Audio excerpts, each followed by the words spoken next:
Okay, let's go.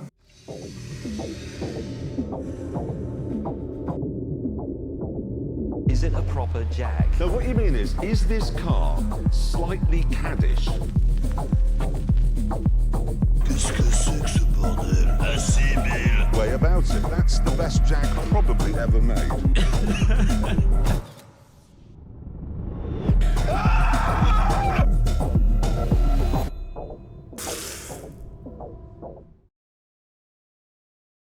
Dans les règles de l'art d'Internet, dès que tu publies quelque chose qui sort un petit peu de l'ordinaire, tu as deux chemins qui s'offrent à toi. Tu émerveilles ton audience et tu es le héros pendant les 15 prochaines minutes, ou tu choisis le chemin que Jaguar a décidé d'emprunter le 19 novembre 2024 et te prendre l'avalanche de critiques la plus monumentale que j'ai jamais vue. Le seul truc courageux avec cette pub, c'est d'avoir laissé la section de commentaires ouverte. C'est pas une pub, c'est l'enterrement de Jaguar. 102 ans d'histoire, bousillé en 30 secondes. Vous vendez des voitures pour des riches, pas pour des Teletubbies. J'imagine que Jaguar s'identifie comme étant faillite. Les chats ont 9 vies, mais j'ai l'impression que Jaguar vient de toutes les griller. C'est à se demander pourquoi Jaguar essaye tant bien que mal de se transformer complètement et de s'éloigner de son héritage.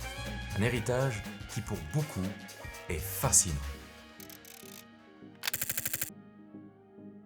Fondé en 1922 sous le nom de Swallow Sidecar Company, Jaguar débute avec des sidecars avant de se lancer dans les voitures. En 1935, elle adopte son nom actuel avec la SS Jaguar, symbolisant élégance et puissance. Après la Seconde Guerre mondiale, Jaguar brille avec des modèles mythiques, comme la Type C et la Type D, victorieuses aux 24 heures du Mans. Et puis vient la Type E, l'une des plus belles voitures de l'histoire, souvent comparée à une Aston Martin DB5 ou à une Ferrari 250 SWB Berlinetta. Une voiture tellement convoitée que si tu voulais en acheter une aujourd'hui, il faudrait débourser de 200 000 à bien au-delà d'1 million d'euros. Face aux défis des années 70, Jaguar rejoint British Leyland, une période difficile avant de regagner son indépendance en 84, puis d'être racheté par Ford en 90. En 2008, son acquisition par Tata Motors marque une renaissance, notamment avec des modèles comme la F-Type, une voiture devenue un classique moderne, pas aussi exubérante qu'une Ferrari, mais qui a quand même un caractère très bien trempé.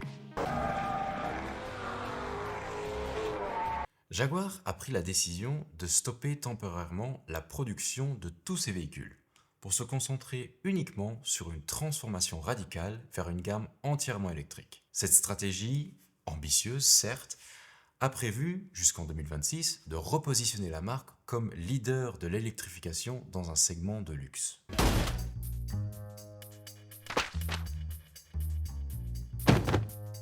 Ok, jusque-là je peux comprendre, les temps ont changé, et si aucune alternative au carburant fossile est trouvée, le moteur à combustion mettra son deuxième pied dans la tombe, ça c'est sûr. Mais, voilà ma question, pourquoi ne pas s'être associé à un concurrent qui est déjà complètement électrique? Un peu comme Rimac et Bugatti par exemple. Je te rappelle que la Bugatti, la tourbillon, a un V16 dans le coffre. Hybride certes, mais un V16.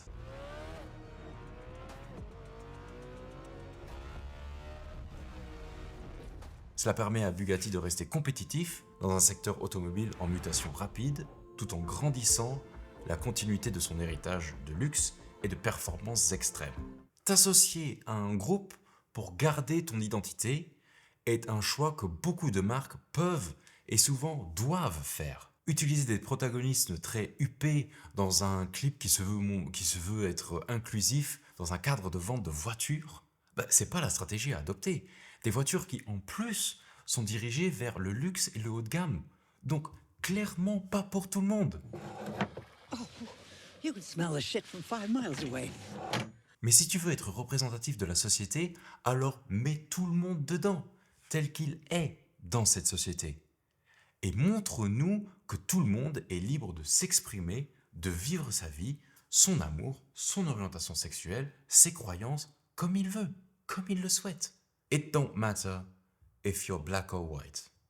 Et si le king balance déjà un fact comme ça pour la société, eh ben il faut le respecter. Boom, bam, bop, bada bop, boom, pow.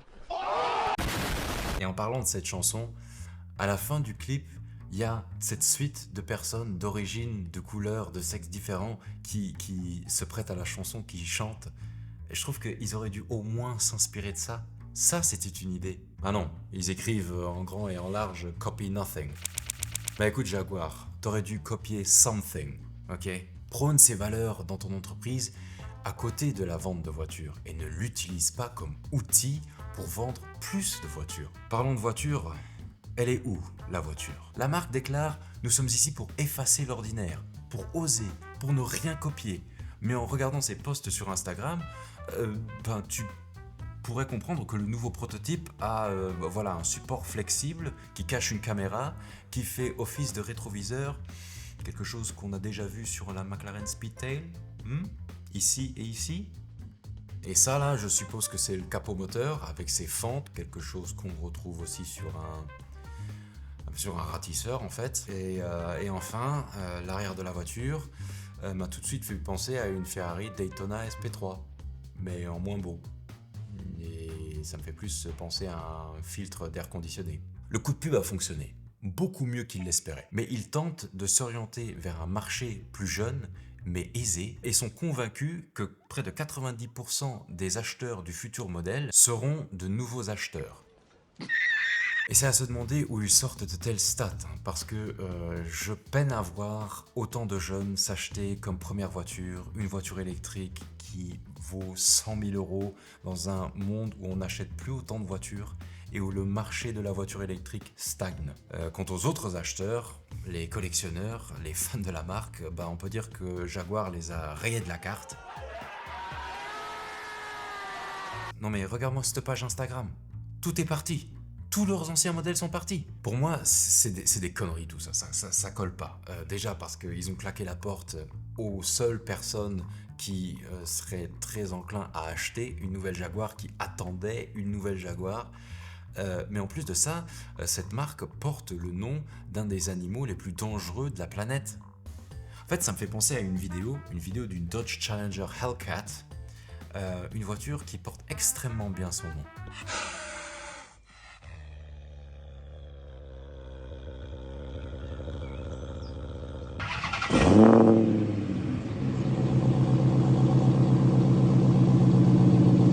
Le marketing ne sauve pas un produit. Le marketing est la cerise sur le gâteau.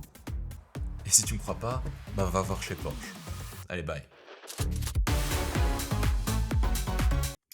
Ok, je viens de me lever. On est le 3 décembre. Ils avaient dit qu'ils allaient montrer les voitures le 2 décembre à Miami. Donc c'est bon, c'est le moment, c'est parti.